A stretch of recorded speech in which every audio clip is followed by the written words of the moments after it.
ఈ 56వ కీర్తనలో దేవుని వాక్యాన్ని చూద్దాం. చూడండి, 5వ వచనాన్ని చూస్తే, దేవుని ఆశ్చర్యకార్యములను చూడరండి, నరుని ఎదుట ఆయన జరిగించు కార్యములను చూడగా ఆయన భీకరుడై ఉన్నాడు. దేవుని ఆశ్చర్య కార్యాన్ని చూడటానికి రండి, నరుల ఎడల ఆయన జరిగించు కార్యములను చూడగా ఆయన భీకరుడై ఉన్నాడు. భీకరత్వం కనపడుతుంది ఆయనలో. మృదువైన దేవుడే, కానీ ఆయన నరుల పట్ల చేస్తున్న కార్యాలు, ముఖ్యంగా ఆయన ప్రజల పట్ల చేస్తున్న కార్యాలు, లేకపోతే దేవుని ప్రజలకు విరుద్ధంగా చేస్తున్న వారి పట్ల చేస్తున్న కార్యాలు చూస్తే భీకరత్వం కనపడుతుంది దేవుల్లో. ఇక్కడ దేవుని వాక్యాన్ని చూస్తే అవి చూడటానికి రండి దేవుని కార్యాలు అంటున్నాడు. 6వ వచనంలో, ఆయన సముద్రమును ఎండిన భూమిగా చేసెను, జనులు కాలినడక దాటిరి. సముద్రాన్ని ఏం చేశాడట ఆయన? ఎండిన నేలగా చేశాడు. మన జీవితంలో సహజంగా మానవుడు, నేను కావచ్చు, మీరు కావచ్చు, జనరల్ ఎలా ఉంటుందంటే, ఆయన చేసిన మంచి కార్యాలు మనకి బాగా కనిపిస్తాయి. ఒకవేళ ఏదైనా చిన్నది తేడా వస్తే మనం తట్టుకోలేము. ఎగ్జాంపుల్ చెప్తే, ఇశ్రాయేలుకి ఎర్ర సముద్రాన్ని పాయలు చేయకముందు, ఎర్ర సముద్రానికి వెనక కొంచెం ముందుగా వెనక్కి చూస్తే ఫరో సైన్యం తరుపున వచ్చేస్తుంది. బలమైన సైన్యం, ఫరో రథాలు, ఆ రౌతులు బలాఢ్యులు, ఆ గుర్రాల బలమైనవి. దేవుని వాక్యం బోధిస్తుంది. చూడండి, యెషయా గ్రంథం 31వ అధ్యాయం చూడండి. యెషయా గ్రంథం 31వ అధ్యాయాన్ని చూస్తే దేవుని వాక్యంలో స్పష్టంగా మనకు అక్కడ బోధింపబడుతున్న మాట చూస్తే, వారి రథములు విస్తారములను సహాయం నిమిత్తము ఐగుప్తులకు వెళ్ళుచు గుర్రములను ఆధారం చేసుకుని వారి రథముల విస్తారములని రౌతులు బలాఢ్యులని వారిని ఆశ్రయించి వారికి శ్రమ. మనం ఆశ్రయించవలసింది దేవుడిని. ఆమేన్, హల్లెలూయా. మనిషి మనిషే, man is man, but God is God. కొన్ని క్లిష్ట కష్ట పరిస్థితుల్లో మనిషికి సహాయం చేయలేడు. అసలు విపత్కరమైన పరిస్థితులలో, ప్రకృతి వైపరీత్యాలలో, భూకంపాలలో కొంతవరకే జరుగుతుంది. ఏం చేయలేదు. కొన్ని సమయాలు ఏమైనా విపత్తులు, యుద్ధాలు వచ్చినప్పుడు, ఇక్కడ దేవుని వాక్యం బోధిస్తున్న మాట చూస్తే, ఐగుప్తు గుర్రములను ఆధారం చేసుకుని వారి రథములు విస్తారంగా ఉన్నాయి, రౌతులు బలాఢ్యులని వారిని ఆశ్రయించి వారికి శ్రమ అంటారు. చూడండి, యెషయా గ్రంథం 30వ అధ్యాయం 2వ వచనం, వారు నా నోటి మాటని విచారణ చేయక ఫరో బలము చేత తమ్మును తాము బలపరుచుకున్నటకు ఐగుప్తు నీడను శరణుజొచ్చుటకు ఐగుప్తునకు ప్రయాణం చేయదు. ఐగుప్తులో 400 సంవత్సరాలు రోధించారు, మొర్ర పెట్టారు. అప్పుడు దేవుడు మోషేను పుట్టించి పెంచి ఒక నాయకుడిగా చేసి మరలా ఐగుప్తులోనికి మోషేను పంపించి ఐగుప్తు బానిసత్వముల నుంచి అనేకమైన అద్భుతాలు చేసి విడిపించాడు. దేవుడు విడిపిస్తే మీరు సరిగ్గా ఎర్ర సముద్రం వచ్చింది. కొంచెం ముందుగా ఫరో సైన్యం తరపున వస్తుంది, మధ్యలో పడిపోయినట్టు అయిపోయింది. ముందు ఎర్ర సముద్రం, వెనకాల ఫరో సైన్యం. అప్పుడు ఎలా చూస్తే ఫరో ఆర్మీ, ఈజిప్టియన్ ఆర్మీ వస్తుంది. ఇలా చూస్తే రెడ్ సీ ఉంది, రెడ్ సీ, ఎర్ర సముద్రం. ఒకడు అంటాడు, అది ఎంత లోతు ఉంటుంది, మోకాలు లోతుకోవడం, నడిచి వెళ్ళిపోవచ్చు. నడిచి వెళ్ళిపోయేలా ఉంటే మనం చెప్పాలి, నడిచి వెళ్ళిపోతుంది కదా, అవునా? మరి సరే, వాళ్ళు ఏదో నడిచి వెళ్ళిపోయారు, మోకాలు లోతు నీరు ఉంది అని అనుకుంటే అంటే బుద్ధి లేని మాట్లాడలేదు. వెనకాల వస్తున్న ఐగుప్తు సైన్యం ఎందుకు మునిగిపోయింది అందులోనే కదా. తెలివి లేని మాటలు, లేకపోతే ఏదో వక్రీకరించడం, అది కాదులే దేవుడు అద్భుతం చేయలేదు అని చెప్పడానికి ట్రై చేయమంటారు కదా. మరి అదే దారి నాకు పేరే కదా.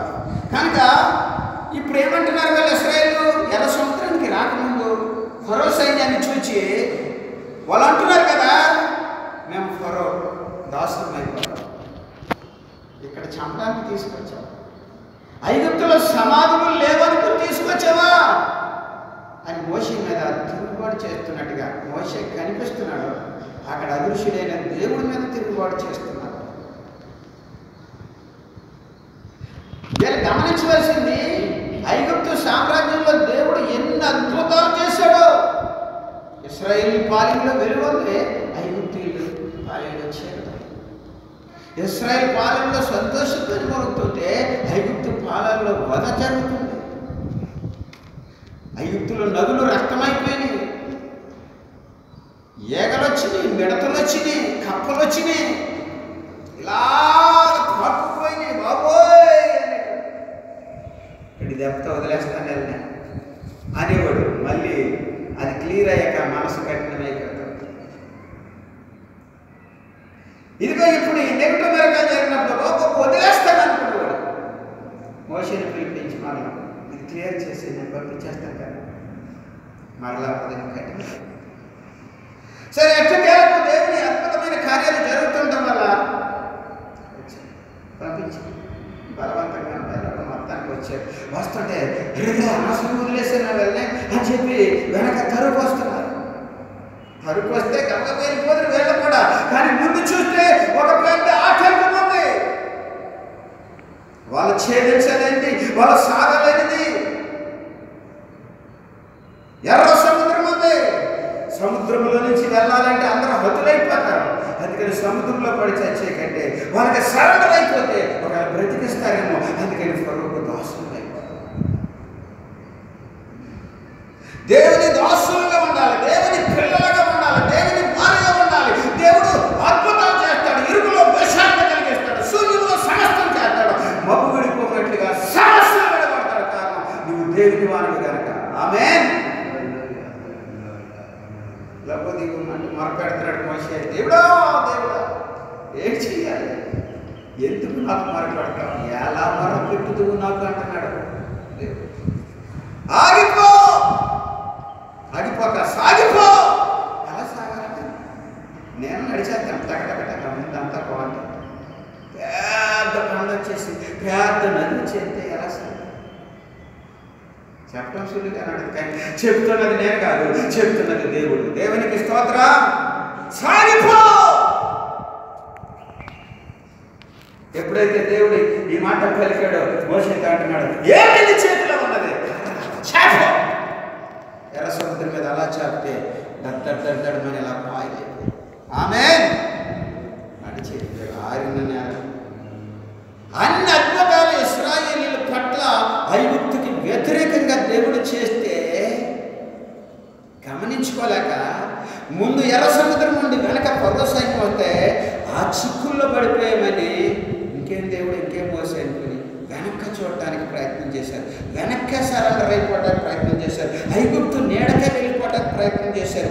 ఐగుప్తుని ఆశ్రయించడానికి ప్రయత్నం చేశారు. దేవుని పిల్లలారా, ఆయన ప్రతి ఎత్తులో చదువు చేస్తాడు, ప్రతి ఫలాన్ని దయగల ఆయన ఆత్మ సమభూమి గల ప్రదేశం అంతా నడిపిస్తుంది.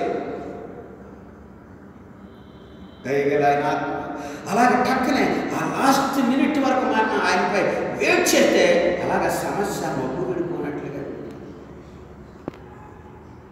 చెట్టుకు మంచులో ఆవరించినట్టుగా వంట తామర పుష్పం పుష్పించినట్లుగా పుష్పింపచేస్తా అంటున్నాడు. దేవుని ఆశ్రయించినప్పుడు హోషేయ 14వ అధ్యాయము 1 నుంచి వచనాలు చదివితే చెట్టు ఒలీవ చెట్టు లెబానోను మీద దేవదారు వృక్షం ఎదుగునట్లుగా ఇశ్రాయేలు నీవు నా తట్టు తిరిగినట్లయితే నీ దోషం క్షమిస్తా, నిన్ను దీవెనకరంగా మారుస్తాడు అంటున్నాడు. ఆమేన్. హల్లెలూయా. చివరి వరకు నడిపిస్తాడు ఆయన. ఆ మధ్యలో అంతరంగా నేను చేయలేను, చేతకన్న వాడిని, నీ ఇష్టం, ఆ సముద్రంలో దూకుతావో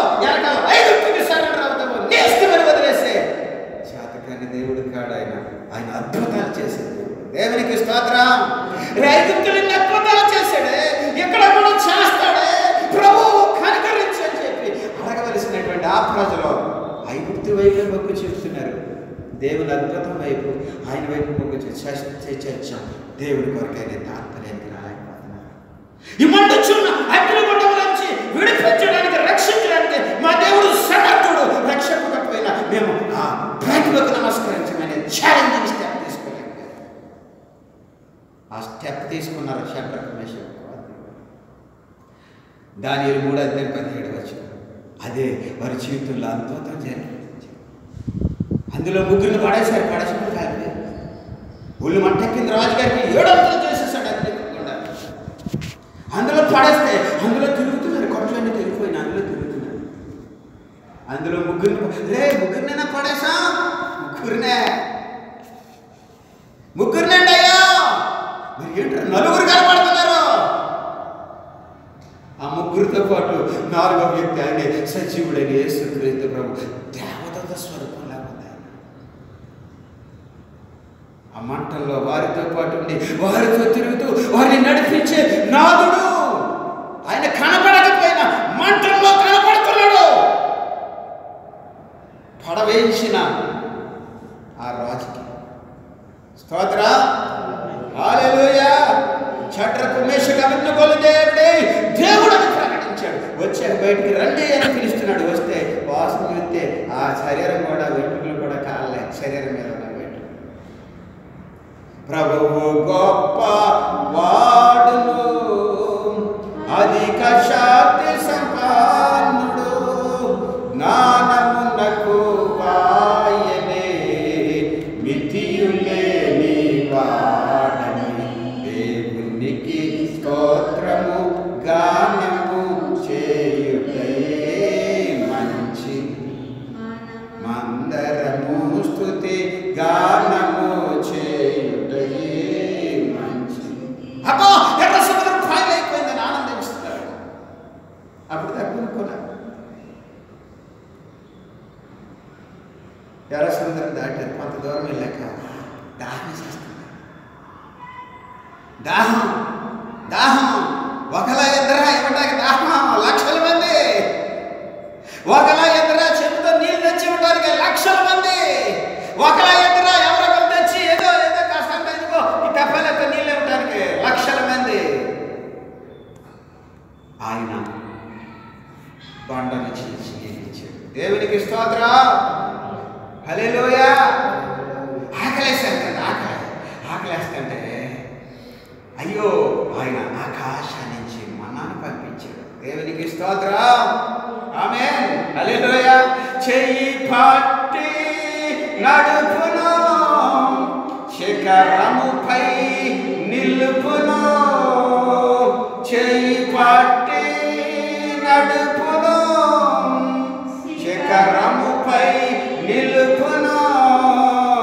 కన్న తల్లి చేర్చునాట్లు నన్ను చేర్చునా ప్రియుడు.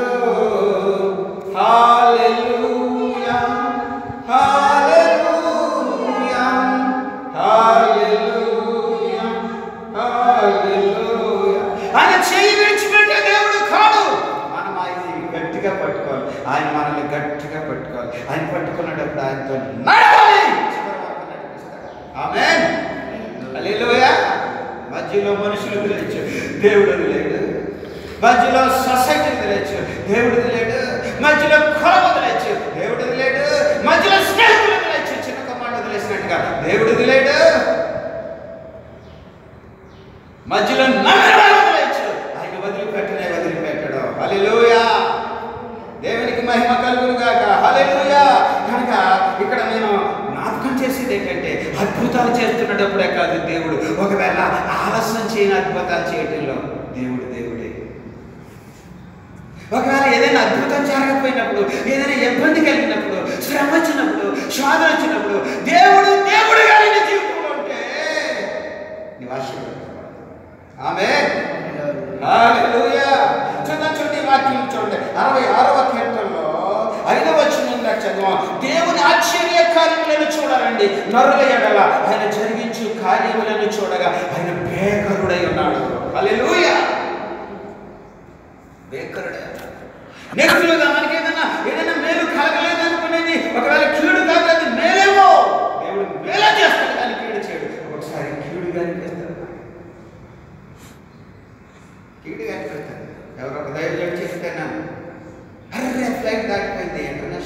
ఫ్లైట్కు 2 గంటల ముందు ఉండాలి మినిమం ఎయిర్పోర్ట్స్లో.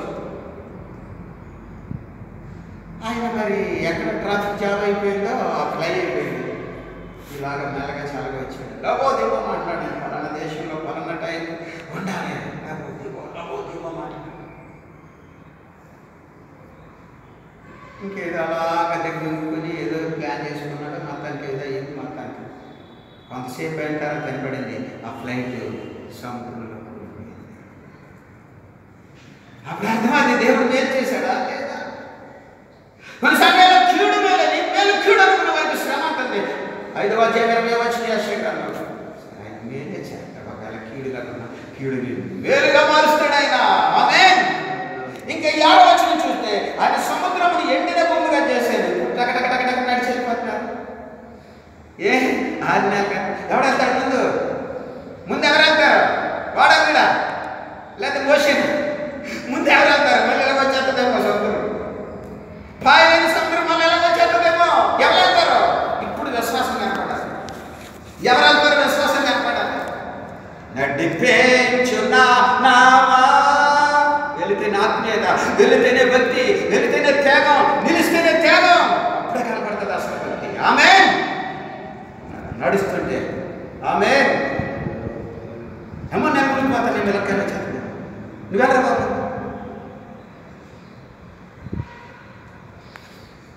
కొంతమంది ముందుకు తోసి తప్పకుండా చదువుతారు. మనం తోయబడినప్పుడు కూడా మనల్ని పైకి లేపుతాడు. ఆమేన్. మన ఇరుకులో ఇరుకిస్తున్నప్పుడు కూడా మన పక్షంలో నడిపిస్తాడు దేవుడు. మనకేదో ఎవరో సమస్య సృష్టించాలని చూసినా అందులోంచి కూడా మేలు చేస్తాడు దేవునికి మహిమ. హల్లెలూయా. ఆశ్చర్యాన్ని కలిగించే దేవుడు నీ పక్షం ఉంటే, నువ్వు ఆయన పక్షం ఉంటే అద్భుతాలైన జీవితం అద్భుతాలు. మనిషిని నమ్మద్దు, దేవుడిని నమ్ముదాం. మనిషి ఆశ్రయించద్దు, దేవుడు ఆశ్రయిద్దాం. మనిషి మనిషి దేవుని వైపు చూద్దాం. 6వ వచనం చదవండి గట్టిగా. ఆయన సముద్రమును ఎండిన భూమిగా చేసింది. జనులు కాలినడక చే.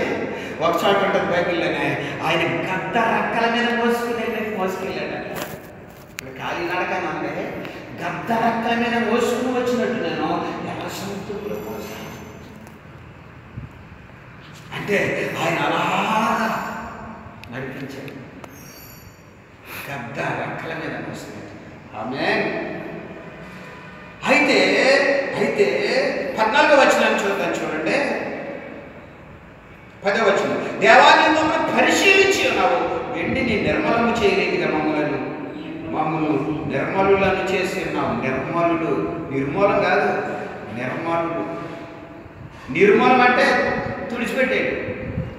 నిర్మలులు అంటే శుభ్రంగా దీవెనకరమైన వ్యక్తులుగా, పరిశుద్ధమైనటువంటి ప్రశస్తమైన వ్యక్తులుగా మార్చేది ఇక్కడ దేవుడు వాక్యం. నీవు మమ్మల్ని పరిశీలించు. మా భక్తేటో, మా శక్తేటో, మా ఆత్మీయతేటో, మా విశ్వాసమేటో కొన్ని సమయాల్లో పరిశీలిస్తాడు. అబ్రాహామును పరిశోధించాడు. ఆదికాండం 22 అధ్యాయం. కొడుకుని ఎత్తాడు, ఇచ్చేట రెడీ అయిపోయాడు. అమ్మగారికి చెప్పలేదట, పట్టుకుని వెళ్ళాడు. సేవకులు అరే మీరు ఎక్కడ ఉన్నాడు? పండుగ పోయి ఆ పర్వతం మీదకి ఎక్కడైతే దేవుడు బలి అర్పించమన్నాడు దాని అక్కడికి తీసుకున్నాడు. అతను అంటున్నాడు కదా, నాన్న నిప్పు ఉన్నాయి, కట్టెలు ఉన్నాయి, నీటి మీద పెట్టాడు. ఆ 12 కట్టెలు సుమారుగా ఇతనే వదకు తేబడిపోతున్నటువంటి వ్యక్తి. నాన్న గొర్రె పిల్లేది, బలికి గొర్రె పిల్లేది. ఆయన చూసుకుంటాడు బాబు, ఆయన చూసుకుంటాడు.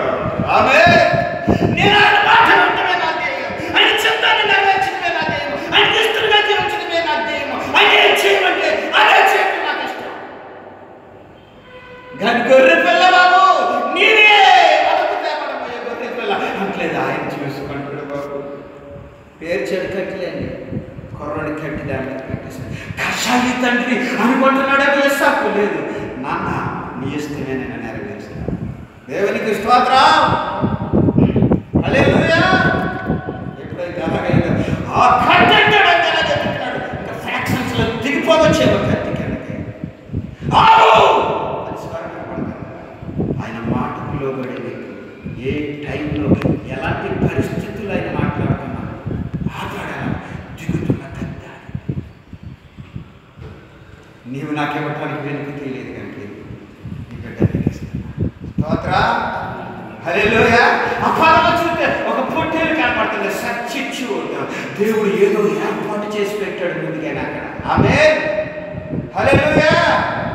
కృపలను తలంచుచున్ ఆయోష్కాలమంతా ప్రభుని కృతజ్ఞతతో స్తుతింతున్.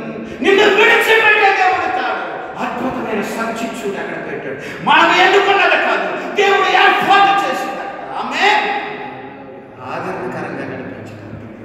ఆమేన్. దేవునికి స్తోత్రం. అది తెచ్చాడు. ఇస్సాకుకు బదులుగా ఇస్సాకుకు బదులుగా ప్రేమైన దేవుని పిల్లల మన జీవితంలో ఎలాంటి పరిస్థితికైనా ఆయన మాట 14 వచనం అన్నాడు, నాకు శ్రమ కలిగినప్పుడు నాకు పెదవులు పలికిన మొక్కుబడులు ఎలా ఉంటానయ్యా, ఎలా చేస్తానయ్యని అర్పించుకున్న మొక్కుబడులు, సమర్పించుకున్న సమర్పణలు, ఇదిగో నా జీవితాన్ని అంకితం చేసుకుంటున్నా, నేను చెల్లిస్తానయ్యా అని చెప్పి పొట్టేళ్లతో కొబ్బరి గొర్రెలను తీసుకుని నీకు దహన బలులు అర్పిస్తానయ్యా, ఎద్దులను పోతు మేకలను అర్పిస్తాను. ఏంటి దీని అర్థం అంటే ఎద్దులంటే అలాంటి స్వభావాన్ని నీకు అంకితం చేసేస్తాను. పోతు మేకలు అంటే పోలీసుని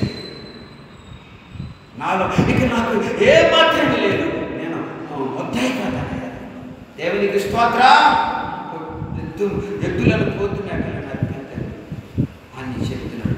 అంటున్నాడు, దేవుని భయభక్తులు గలవారు మీరు అందరూ వచ్చి ఆయన నా కొరకు చేసిన కార్యంలో నేను వినిపిస్తానండి.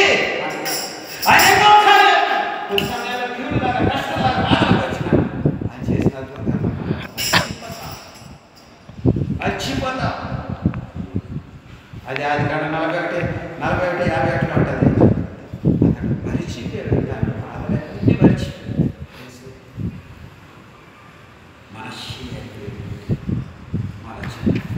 కనుక దేవుడు కృప కలిగిన దేవుడు కనుక ఆఖరికి వచ్చేటప్పటికి అంటున్నాడు 19వ వచనంలో 18లో, నా ప్రభువును నేను పాపం లక్ష్యం చేస్తే ప్రభు నా వెనక మనమేనాడు అంటూ నిశ్చయంగా దేవుడు నా మనవిని అంగీకరించాడంటే నాలో పాపం లేని వారిగా మారి 20లో దేవుడు నా ప్రార్థన త్రోసివేయలేదు, నా ప్రార్థన త్రోసివేయలేదు, నా వేదన మర్చిపోలేదు, నా కన్నీటిని ఆయన కవులలో దాచుకున్నాడు అంటూ అనుకుంటున్నట్టుగా కనిపిస్తుంది. నా ఎదురు నుండి తన కృపను తొలగించలేదు. ఏమి తొలగిపోయినా ఆయన కృపను ఆలోచించి తొలగించలేదు. ఆయన కృప చెప్పడం మానలేదు, ఆయన కృపను తీసివేయలేదు, ఆయన కృప నాకు హెచ్చుగా ఉన్నది అంటూ ఆయన కృపకు అప్పగించుకుని సాగడానికి తీర్మానం చేసుకుంటున్న వ్యక్తిగా ఉన్నాడు. ఆయన సన్నతింపబడును గాక. మన జీవితాల్లో కూడా దేవుని కల్పించు. ప్రతి పరిస్థితికి చాలిన దేవుడే, ప్రతి పరిస్థితుల్లో ఆదుకుని ఆదరించే దేవుడైనా, ప్రతి సమస్య నుంచి పైకి లేవనెత్తే దేవుడైనా చివరి వరకు నడిపించి మన ఆదుని గట్టిగా పట్టుకుని ఆయన జీవితాన్ని అంకితం చేసుకుని ఆయన కృపలో సాగిపోదాం. దేవుడి మాటలు దీవించింది కాక. కట్టు మూసుకొని మాత్రం నుంచి ప్రార్థన చేద్దాం. ఆయనకే మహిమ కలుగును కాక. దేవుడి వాక్యం ద్వారా ప్రజలకు పాల్గొను కాక. ఆమేన్.